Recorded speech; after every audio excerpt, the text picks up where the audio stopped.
ರಾಜ್ಯ ರಾಜಕೀಯ ಈಗ ಇಡೀ ದೇಶದ ಗಮನ ಸೆಳೆದಿದೆ. ಯಾಕಂದ್ರೆ ಕಾಂಗ್ರೆಸ್ ಬಿಜೆಪಿಯಲ್ಲಿ ರೆಸಾರ್ಟ್ ರಾಜಕೀಯ ನಡೀತಾ ಇದೆ. ಕಳೆದ 9 ದಿನಗಳಿಂದ ರಾಜ್ಯದಲ್ಲಿ ಅತಂತ್ರದ ಭೀತಿ ನಿರ್ಮಾಣವಾಗಿದೆ. ಶಾಸಕರು ರೆಸಾರ್ಟ್ಗೆ ಶಿಫ್ಟ್ ಆಗ್ತಾ ಇದ್ದಂತೆ ಜನ ಅತಂತ್ರವಾಗಿದ್ದಾರೆ. ನಮ್ಮ ಸಮಸ್ಯೆಯನ್ನ ಯಾರಿಗೆ ಹೇಳೋಣ ಅಂತಿದ್ದಾರೆ. ಈ ಬಗ್ಗೆ ಮೈಸೂರು ಜನ ಏನ್ ಹೇಳ್ತಾರೆ ಕೇಳೋಣ ಬನ್ನಿ.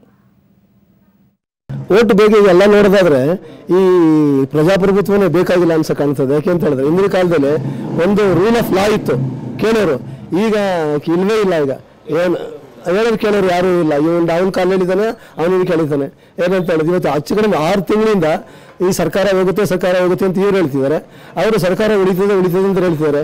ಈ ಗೊಂದಲದಲ್ಲಿ ಸಾರ್ವಜನಿಕರಿಗೆ ಏನಾಗುತ್ತೆ, ಯಾವಾಗುತ್ತೆ, ಸರ್ಕಾರ ಉಳಿತದ ಇಲ್ವೋ ಅಂತಕ್ಕಂಥದ್ದು ಬರ್ತಾನೆ ಇದೆ. ಇವತ್ತು ನಾವು ವ್ಯಾಪಾರ ಮಾಡ್ಕೊಂಡು ಜೀವನ ಮಾಡ್ತಾ ಇರ್ಬೋದು, ಆದರೆ ಅವ್ರದ್ದು ಏನು ಬೇಜವಾಬ್ದಾರಿ ಮಾತುಗಳು. ಅವರು ನಮಗೇನು ಮಾಡೋದು ಇಲ್ಲ, ಅವ್ರಿಗೆ ಓಟ್ ಹಾಕೋದು ನಾವು ಇನ್ನು ಮುಂದೆ ಹಾಕೋದು ಇಲ್ಲ, ಬಿಡೋದು ಇಲ್ಲ. ಕೆಲಸನೇ ಆಗ್ತಾ ಇಲ್ಲ, ರಾಜ್ಯದಲ್ಲಿ ಕೆಲಸನೇ ಆಗ್ತಾ ಇಲ್ಲ. ಪಾಪ ಇವಾಗ ಒಂದು ಗೌರ್ಮೆಂಟ್ ಆಫೀಸ್ಗೆ ಹೋದರೂ ಸಾಕು, ಅಲ್ಲಿ ಅವರು ಇಲ್ಲ, ಇವರು ಇಲ್ಲ, ಬರೀ ಇದೇ ಆಗೋಯ್ತು.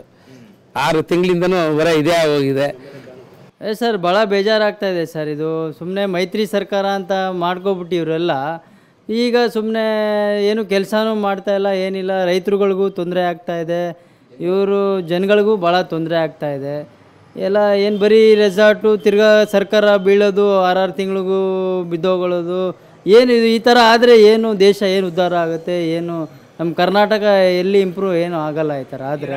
ಈಗಲ್ಟನಲ್ಲಿ ಕೂತಿದ್ದಾರೆ ಅವರು. ಇದು ಗುರುಕುಲದಲ್ಲ, ಗುರುಗ್ರಾಮದಲ್ಲಿ ಹೋಗಿ ಕೂತಿದ್ದಾರೆ ಬಿ ಜೆ ಪಿಯವರು. ನೋಡೋಣ ಏನೋ ಕ್ರಾಂತಿ ಆಯ್ತದೆ ಅಂದರೆ ಯಾವ ಕ್ರಾಂತಿನೂ ಇಲ್ಲ. ಸಂಕ್ರಾಂತಿ ಮುಗಿದ ಮೇಲೆ ಶಾಂತಿ ಆಯ್ತೆ ಹೊರತು ಯಾವುದೂ ಕ್ರಾಂತಿ ಆಗಿಲ್ಲ. ಯಾರು ಏನೇ ಆದರೂ ನಾಗರಿಕರಿಗೂ ಒಳ್ಳೇದಾಗಬೇಕು. ಏನು ಅನಿಸ್ತದಂದ್ರೆ ಸರ್ಕಾರದ ಬಗ್ಗೆ ಏನು ಹೇಳೋದು ಸರ್, ನಾವು ಏನು ಹೇಳೋಕ್ಕೆ ಆಯ್ತಾ ಇಲ್ಲ. ಈಗ ನೋಡಿ, ಅವರು MLAಗಳು ಕಾಂಗ್ರೆಸ್ನವರೇ ಆಗ್ಬಿಡಿ, BJPಯವರೇ ಆಗ್ಬಿಡಿ, ಅಥವಾ JDSನವರೇ ಆಗ್ಬಿಡಿ, ಸುಮ್ಮನೆ ಇವ್ರು ಅವ್ರ ಮೇಲೆ ಗೋಬೆ ಕೂಡಿಸ್ತಾರೆ, ಅವ್ರು ಇವ್ರ ಮೇಲೆ ಗೋಬೆ ಕೂಡಿಸ್ತಾರೆ. ಸರ್ಕಾರ ಅಂತೂ ಸರಿಯಾಗಿ ನಡೆಸೋದಿಲ್ಲ. ಅಂಥದ್ದೇನು ನಮ್ಗೆ ಕಾಣಿಸ್ತಾ ಇಲ್ಲ ಸರ್, ಅಂಥದ್ದೇನು ಕಾಣಿಸ್ತಾ ಇಲ್ಲ. ಯಾಕಂದರೆ ಅವರೇ ಕಿತ್ತಾಟ, ಅವರೇ ಕಚ್ಚಾಟ, ಅವರವರೇ ಸೀಟಿಗೆ ಕಿತ್ತಾಡ್ತಾ ಕೂತಿದ್ದಾರೆ. ಅದರಿಂದ ನಮಗೇನು ಅಷ್ಟೇನು ಅವ್ರವ್ರ ಉಳಿಗೆ ಇದೆ, ಅವ್ರು ನೋಡ್ತಾ ಇದ್ದಾರೆ. ಆ ರೀತಿಯಲ್ಲಿ ಈ ರೆಸಾರ್ಟ್ ಅವೆಲ್ಲ ಒಳ್ಳೇದಲ್ಲ. ಅದು ಅವರು ಜನಗೂ ಸೇವೆ ಮಾಡೋಕ್ಕೆ ಬರ್ತೀನಿ ಅಂತ ಅಂದರೆ ಕರೆಕ್ಟಾಗಿ ಮಾಡಬೇಕು. ಹಿಂದೆ ಒಬ್ರು ಹೇಳ್ತಾವ್ರು, ಏಕಾತ್ಮತಾ ಮಾನವತಾವಾದ ಅಂತ. ಆತ್ಮದಲ್ಲಿ ಏನು ಹುಟ್ಟುತ್ತೋ ಅದೇ ರೀತಿ ನಡ್ಕೋಬೇಕು. ಅದು ನಡ್ಕೊಂಡಾಗ ಸಮಾಜ, ರಾಷ್ಟ್ರ ಎಲ್ಲ ಸುಖವಾಗಿರ್ತದೆ, ಮಳೆ ಬೆಳೆ ಎಲ್ಲ ಚೆನ್ನಾಗಿ ಆಗುತ್ತೆ.